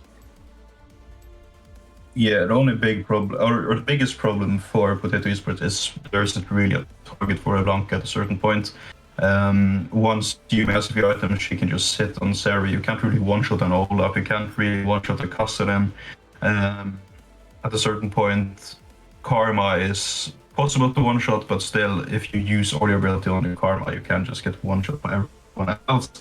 So, again, when you see those 4 picks, I still think it's really strange to pick the LeBlanc. I think the Kassadin picks maybe saves it because you can roam and really start snowballing early. But I think that's a weak point. I also think the Mundo doesn't really do a lot here. We'll just sit top lane, try and absorb pressure. And I just think another tank like a Malphite or a Sion would be better overall. If you want to go down that tank route, of course. Yeah. So I still think there are a lot of weak points for Potato Esports here. But if they get the ball rolling in the early to mid game, if they get the dragon stacks and are kind of lucky with the dragons, maybe get the Hex Soul, a Mountain Soul, or something like that, then they should be able to win. And Infernal Soul would be really great for the Blanc as well. So they should look to do that, get full prio bot, and just stack Drakes. Should be the game plan for them, while GSS just wants to scale up, try and look for a few picks, try and get this Olaf to farm up safe, and get to a point where you can have these even fights. Even if you're a little bit behind, it shouldn't make that much of a difference at a certain point, because it's really difficult to team fight into the Yumi Karma with the Zeri as well. So I think it could be a slower early game, as Potato Esports really gets the ball rolling. Yeah, absolutely. And, you know, the heals is going to be just incredible, I think. Really, from Yumi and Karma. Especially if Karma goes the Moonstone, which you touched upon with Soraka when we were pointing out the Soraka ban. Yeah, I'm not sure the Karma wants Moonstone in this game. What do you think? Because Karma will go? I think Yumi will go Moonstone, right? That should be obvious. But I think the extra speed up for the Olaf through Shrildas, it could be beneficial. Also, you don't really get as much value as Soraka in lane by going Moonstone, because the only thing you really do is get a little bit more healing on your W, which comes up sometimes, but still I don't think it's really integral to your trade pattern. You get a little bit more shielding, but I don't really see Mundo getting through your whole shield anyway early on. So I think the Exosphere could be better, especially if you look to gank the top side with the Olaf. You can give the Olaf extra speed up with your E. In those early fights, it can be also a lot stronger. I think at a certain point, maybe 3 items, it could be better to have. It could be better to have the Moonstone, but with the Yumi, I don't think it's needed as much. Yeah. Yeah. As we get into, well, as I have to go. Oh no, hang on. I don't have all of them added. I should have learned from game number 1. Can you screen share as well? No, because we just got a black screen, and this may be the end. Unfortunately, Ooh. this may be the end because I don't have one of them added. I don't have one of them added on League. Oh wait, no. We're fine. We're fine. Yes. We are Gucci. Right, there we go.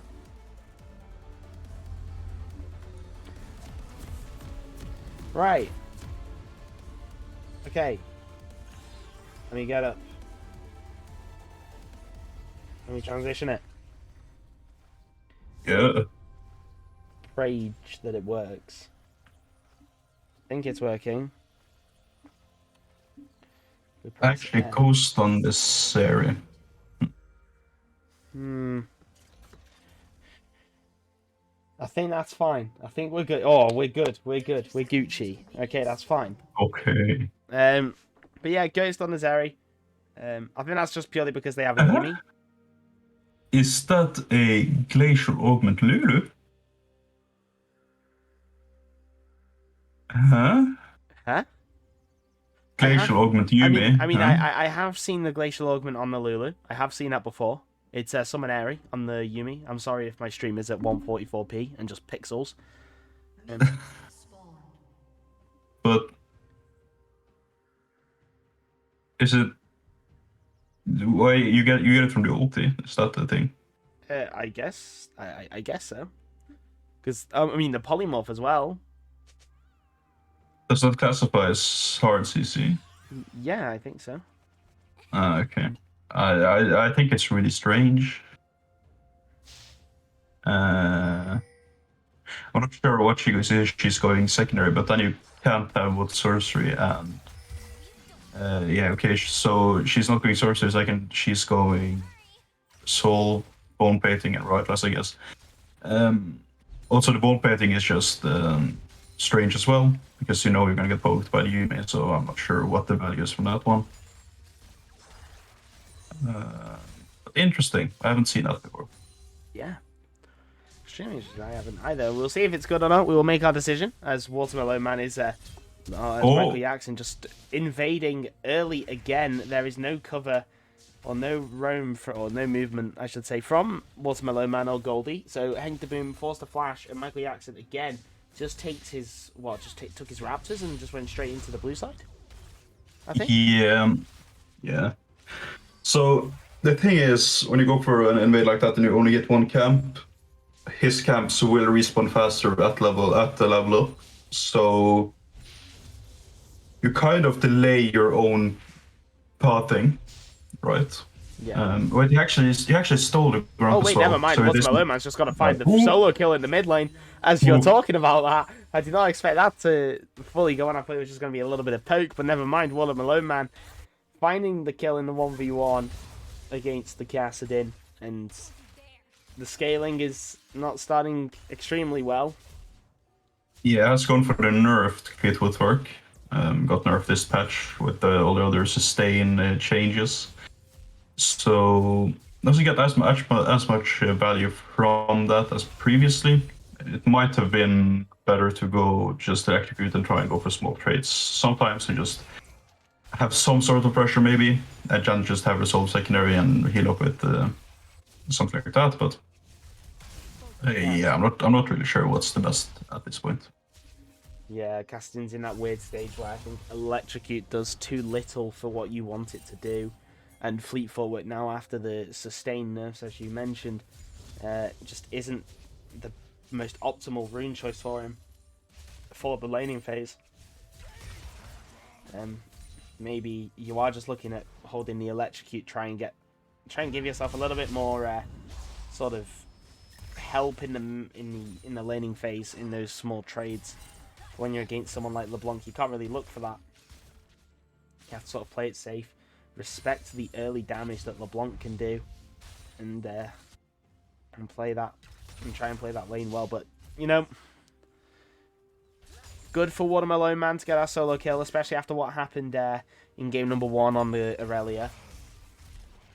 This top lane main, or I should say Coven Black, is currently getting a little bit of a beat down by this Dr. Mundo. Dr. Mundo with the sustain. I'm not sure what exactly is sustaining him in his kit. To be honest, maybe the Infected Cleaver hitting is very good, as there's the chain and forcing out the flash from Kek Ying. And this has just gone from bad to worse for the Kassadin. No flash now, so he has to be extremely careful when he steps up into this lane. As Tolly Main's going to try and find that Infected Cleaver, but can't find it. And Zeri now going to look for something, as Watermelon Man now is actually going to lose these trades. Does not have the Ignite, so cannot really look for a specifically fantastic or confirmed all-in, or traded a 1-for-1, as now top lane main, Coven Black, now giving the beat down to Goldie. The health bars have just basically been swapped around. As Hector Boom now has been caught out waiting in the bush for this Olaf. And yeah, it is lethal tempo practically, so it's probably just a solo kill. Yeah, it's a solo kill for the Volibear. Michael Jackson going for the invade again. And this is what you were talking about. Maybe not in the way that they should have done it, but Potato Esports now, the warding, the defensive vision, just finding when that Olaf is sort of overextending himself with those invades and picking off Michael Jackson when he's alone. Yeah, so we see Bandglass Maroon Karma, not the most efficient way of building into a support item, of course. You want Amtom into Kindle Gem, usually, and you should have enough gold for that as well. Just small things, you get a little bit more stats from it than completing the full Bandglass Mirror, because you don't really get a lot for 265 gold you use to complete the item. But it shouldn't be that huge. It's usually worse for the supports because they get less gold, and the Karma should soon have the full mythic anyway because it's so cheap. Yeah, and there's a spell immune by Goldie. He's going to slow down Michael Jackson. He does not have the slow yet, and maybe, just maybe, Goldie could find himself dead here, really. Because he does manage to find his way on the tower, but does not manage to find any return kill, as now there is the 2v2, but Hector Boom is here as Zeri just falls, and there's the flash stun.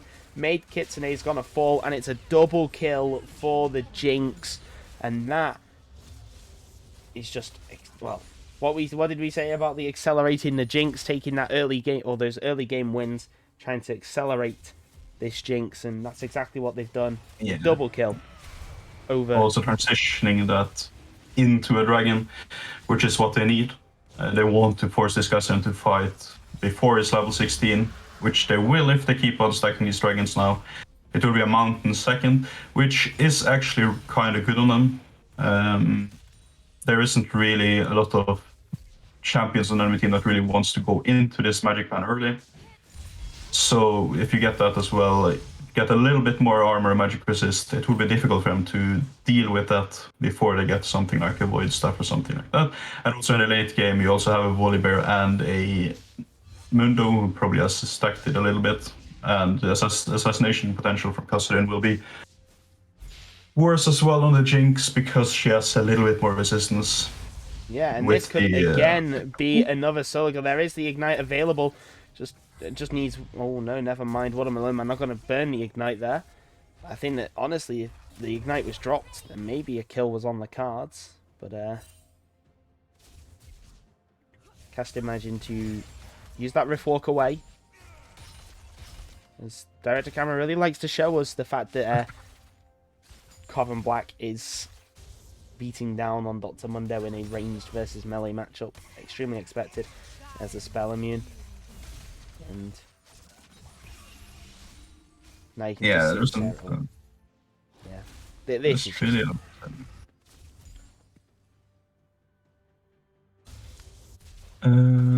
I mean, yeah, Michael Jackson's been spotted out in the blue side. So Watermelon Man and Hank the Boom potentially going to look to do something here. As I'm not sure who got the blue buff, but there's the Unstoppable for Olaf, and he does not manage to pick up the kill. Good slow by Peacemaker onto Zeri to deny the follow-up or the attempt at helping us. There's the ultimate from Zeri.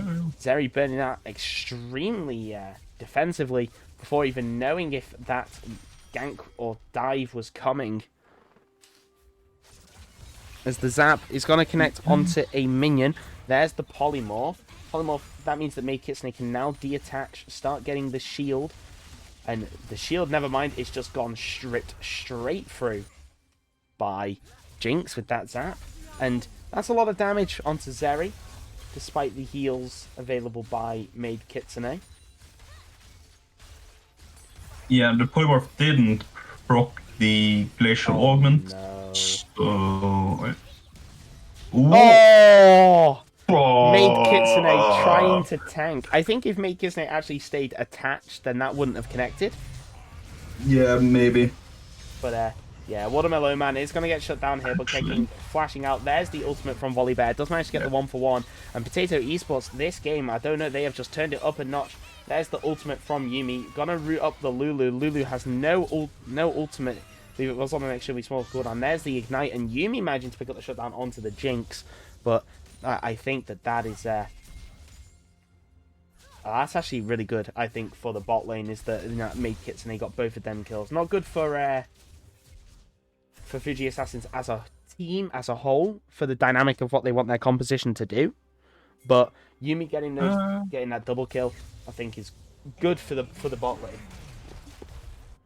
It's not that bad to get it on these Enchanter champions, so I think actually Yuumi is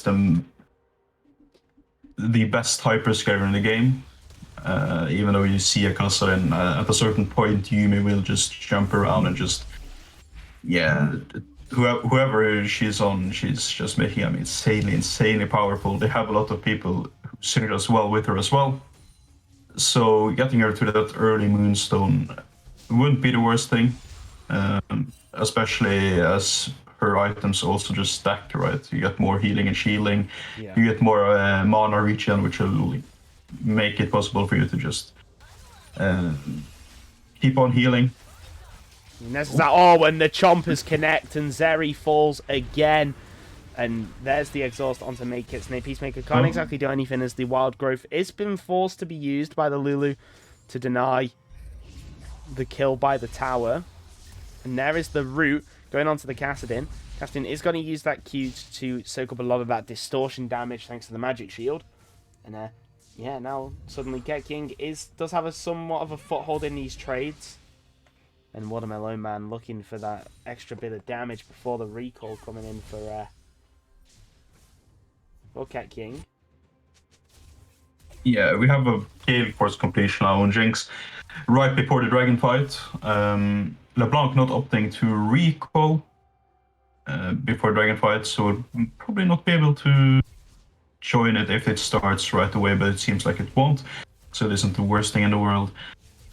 And it is a TP advantage for the Karma. It's Unleash TP, but can TP to a turret and just walk in. You don't really want the flanking Karma anyway. So this might be the first real fight we see at this point. It will be interesting to see how both teams do this. Yeah, it will be interesting to see how Fuji Assassins execute on the competition if they do commit the teleport.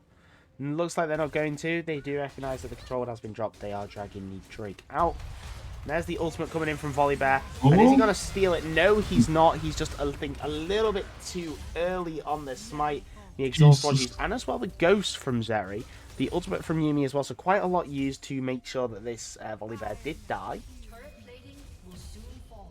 And, you know, very close for a steal for Hank de Boom. So, you know, not exactly a bad thing.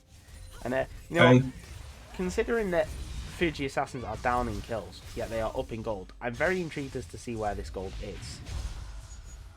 So, let's take a quick look. Is there... Oh wow, Ket King is there. Yeah. In the 1v1, he just loses, even with the crown of the Shadow Queen. Watermelon Man with the Ignite, I think both Ignites were used, yeah they were. And Watermelon Man wins out in that 1v1. Michael Jackson has invaded now, does have that Gore Drinker, does have that ultimate. Henk de Boom does have lethal tempo though, but there's a lot more healing in Michael Jackson's kit, but Peacemaker is here. There's the Unstoppable, can't be disabled. There's the Wild Growth coming in from Lulu, but there's so much healing coming out from this Lulu. Doesn't matter though. Henk de Boom falls, but Michael Jackson also falls as there's the Yumi Q gonna land onto the Lulu, and Zeri now is just going to run down, finally getting onto the board with a kill. But still, I don't think is close, or is even close really, yeah, to matching this Jinx. Yeah, this Jinx can be a problem. The thing is, we might get to a stage where Jinx just can't get any resets, right? Once his Karma and Yumi gets to a certain point, it would be really, really difficult for her to do anything. You would have a Custodian running at you, you would have a Olaf running at you. Oh, there's the Gale Force, the Zap, and the Rocket, and Peacemaker just 1v1s Ket Ying in the mid lane, not respecting the fact that this Jinx is 5-1. Just falls straight away, and Watermelon Man now not respecting the fact that he's in a 1v2 and taking a lot of damage that he really shouldn't have taken by trying to find something onto Zeri with the Yumi there. Yeah, it will be interesting to see what the Yumi goes for here. Something we have seen is just stacking these forbidden idols. I think maybe like 3 or 4 of them after completing your first item. You get a lot of mana regen and also healing power for a lot cheaper than any other item, so you get to a certain point faster, right? Instead of just waiting your item. It seems like she's probably gonna go for the Chem Punk. I would have to guess, because that goes into Bandaglass Mirror. And it wouldn't be the worst idea. There is sort of healing on the Mundo. It really doesn't really give that much healing. It isn't that much, but... Yeah, oh, and Michael Jackson has actually caught out Henk de Boom, really, but Henk de Boom did opt into that fight by beating them with the Blast Cone.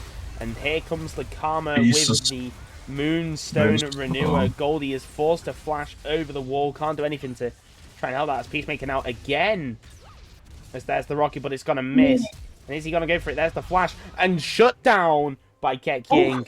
Big, big play. Not enough damage coming out. Not a critical hit for the Jinx. If it was, I think that was a kill. But, you know, relying on the fact that it's going to be a crit is not the biggest confirm. If you miss the Rocket, I think you just admit that the kill is lost. Really, you don't really go for it anymore. But Fuji Assassins, despite their sort of their ropey early game, they are slowly bringing it back, and that shutdown onto casting is only going to help. Yeah, I think the Jinx maybe felt a little bit forced to try and do something crazy there. I just saw that the top lane didn't go that well, but going for that, if you fail like you did there, you don't get the bottom turret. So you just fall further behind than you already would. So it isn't really ideal to go for it. I think you just back off, take the turret, and just move on. Maybe greeting a little bit too much for the custom kill. And also, you use your flash as an ADC to try and get the kill. If you die, he gets 600. If he dies, you get like 200 gold. Not the best trade, in my opinion. But we felt a bit dangerous. TP for big fight looking like it's going to be for this Infernal Drake. Let's see what happens. Karma has 2 items. Yeah, Ardent Sensor as well. Yeah. It's going to be extremely good for the Olaf. There's the ult. I mean, Mantra has been used actually. That means that this is sort of go time for Terry hasn't used for Potato Esports. But nevertheless, Peacemaker has just been ran down by Michael Jackson. Yumi managing to pick up the Lulu. Henk de Boom for an extremely low. Watermelon Man's clone is going to go low as well. But Fuji Assassins just absolutely demolishing this team fight. Not a single one of them falling. Goldie's next, and Ket King managing to run down the LeBlanc. It is a clean ace for Fuji. and there's nothing, absolutely nothing, that Potato Esports could have done about that. Yeah, I just don't have enough damage to really do anything, unfortunately. Yeah. And also, the Jinx has gone Gale Force into Ruins, so at this point in the game, she doesn't really do a lot of damage. It is mostly just crit and attack speed, a little bit of AD, but it isn't a lot, right? If it was something like a Kraken into Ruins, or maybe a Phantom Dancer or a Lord Doms or something like that, where you have a little bit more damage to 2 items, she could have maybe found a reset. But when you go for this sort of build, you really are looking to get that 3rd item, Infinity Edge, before you start doing insane amount of damage. Yeah, I mean, I'm not really sure about the Runan's Gale Force. Whenever I see an AD carry like Jinx build a Gale Force into a team like what we're seeing here, you know, the Karma, the Olaf, the Kassadin, my instant thought is maybe go Gale Force, and then second item is Lord Dominic's straight away. Just purely for the Giant Slayer extra bonus damage. You feel like you're doing something in these fights. Runan's, obviously, as I said, just there really for the attack speed. Let's try and help with that crit.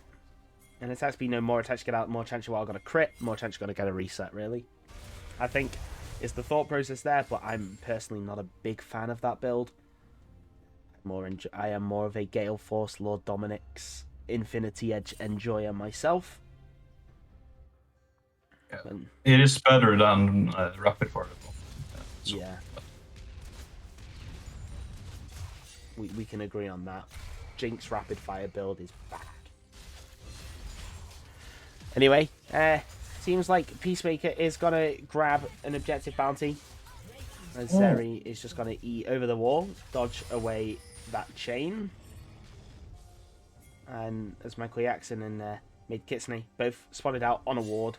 So Peacemaker and Zarya are going to go away. Well, retreat, I should say. Not go away. They are going to retreat. And look to fight another day. Yeah, it seems like a Shadow Flame second item Mono Blanc. Usually I'm not a big fan of it, but in this game it has a lot of value, I think, with that much... Ooh? Yeah, and that's a lot of damage coming out from Peacemaker. Does use the Gale Force, though, to try and assist with this, with that kill there. I guess Peacemaker really feeling a lot of pressure to try and do something with the fact that quite a lot of the early gold was given over to the Jinx. You know, that double kill there, 6 kills on top. Yeah.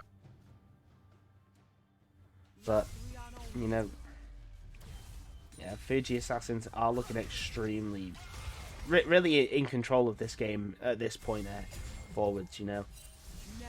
Potato Esports are reaching that point. There's a distortion. The chains are going to land. There's the mantra root from Cover and Blad, but it doesn't matter. And there, oh my god, Peacemaker's going to manage to flash over the wall. There's no flash on. Well, Michael Jackson actually does have to flash, but I'm not sure why he's not flashing over the wall after Peacemaker. But the heal coming out from Make It Snake is going to mean that the damage isn't there. And Michael Jackson is actually going to find a kill onto the LeBlanc. And there's just so much healing, and Peacemaker's taken out by the Zeri. It's a double kill for the Zeri, and Hank the Boom and Goldie are now left in this impossible scenario of who do they focus. The Olaf that's just constantly healing, or the Zeri that's firing for free. Goldie chooses the Zeri and can't do anything. Hank the Boom forced to try and run away, try and retreat, live to fight another day. But even then, you know, the Baron has been started and Karma's up in 1 second, so it's going to be a full team of Baron. Yeah. Just kind of insane at this point. And the Olaf will soon have Spirit Visage, as we see here. Going for a third item, probably a good idea. Getting 25% more healing will just be kind of stupid. Also, we'll soon see a 3-item Karma as well with the Camp Punk. It seems like she decided to go for that instead of the Yume, which makes sense because you can just mantra E everyone and everyone will get the hero reduction. So getting everything on the Karma makes more sense, really. smart by Fuji to have that thought out as well. Yeah. And I know. But looks, even though Fuji have the Baron, the Infernal Drake is collected by Potato Esports, so they're not completely out of this game just yet. Hank the Boom almost has that ultimate available, I believe. It is still on cooldown. There we go. It has been utilized now. Goldie is trying to get away now. Did have that wild growth on top of him, but it is not enough Watermelon Man forced to distort away. You can just tell that Fuji Assassins know they're in the lead. They're just pushing these leads. I'm pushing this lead even further, as there's the Rift Walk forward, and there's the damage that casting can do now with that completed Seraph's Embrace. And it's just, looking even harder than ever for Potato Esports to try and get back into this game. Especially Jinx is relying on that third item, and it's such an expensive third item. It's almost the equivalent of trying to get a Rabadon's Death Cap. And Obs instead for the Executioners. Yeah, that's yeah. I don't like it. Yeah. You kind of have to just go for getting that infinity. I think she could have just gone for the Rodom's third cheaper item, right? And also it is decent here. There's they just need to kill this all up, and they might have a chance.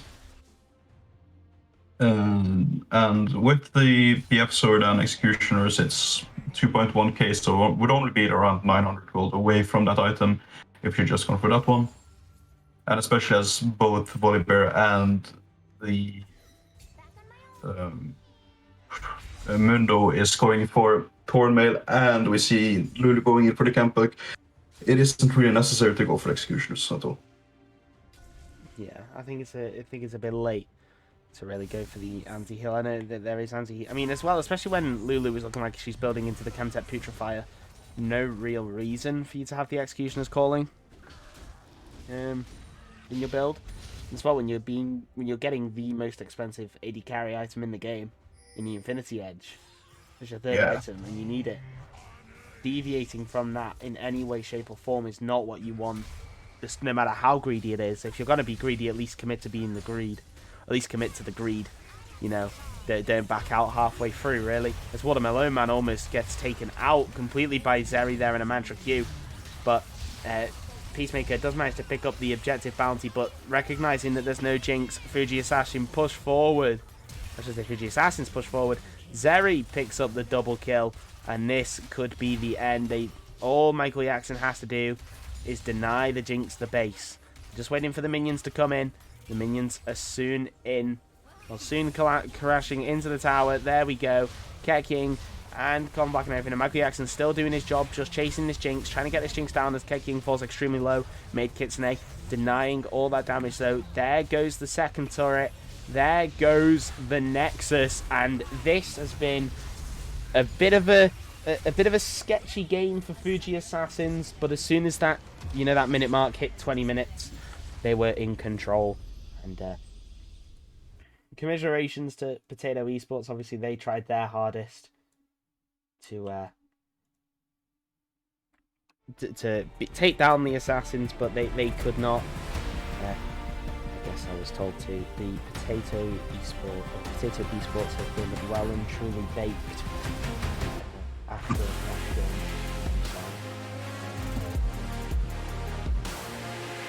Yeah, and it's just one of those team comp diffs where if you don't have like an insane lead after 20 minutes, which it looked like they maybe could have, they just didn't push it hard enough, right? And also the Jinx. If you just have a small lead like that as a Jinx, you really need to hit those 3 items as fast as possible. Especially against the champion like Zeri, who is usually more valuable at 2 items than the Jinx. Jinx really needs to hit a 3rd item in most games to be valuable, and it's kind of the same in this game. So when you only have a small lead and most of the lead is on the Jinx, and she only has a lead about half an item, it doesn't really change too much before she hits that 3rd item. Yeah, absolutely. So that Fuji Assassins go 2 wins in a row, so we will have an announcement whether today or whether later, won't be today, tomorrow or by Wednesday. I think it will be done. I'll be announced tomorrow whether we can do the Fuji Assassins versus League of Pokemon Bogs. If we can't, the result will just be announced with screenshots of the drafts, I think. If not, it will just be a nice announcement congratulating the winner. But other than that, there is nothing else really to comment on. 08 versus whoever they were against. Is it Tesla Solari? I think it was Solari. Yeah, it's 08 versus Solari. Their boss. Soon, hopefully. Yeah, we'll be able to come. Thank you very much for joining me, Peter. You didn't have to, but thank you very much. Yeah, it's a pleasure. That's been it. So thank you all very much for watching, and we will see you next time.